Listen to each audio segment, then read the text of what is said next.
I'm gonna gently pull. Oh, and I pulled it up.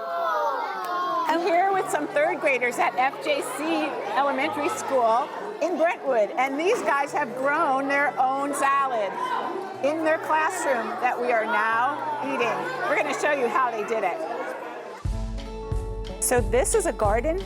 Yes, it doesn't look like a garden, right? It just looks like a big tower, but before long, we have food flourishing. LED lights substitute for sunlight, and the self-watering aeroponic garden doesn't need soil. Explain to us what happened here. So when we first started this project, we had to get the supplies and we had to use it so it can be beginning to grow. We saw 3 weeks later that it started to sprout.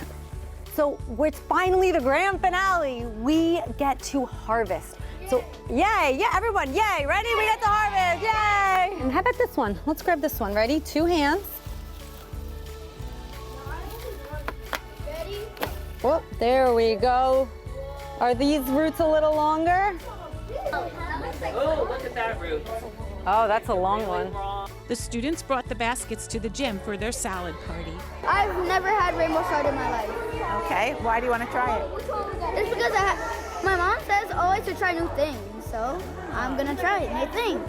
For Newsday TV, I'm Beth Whitehouse.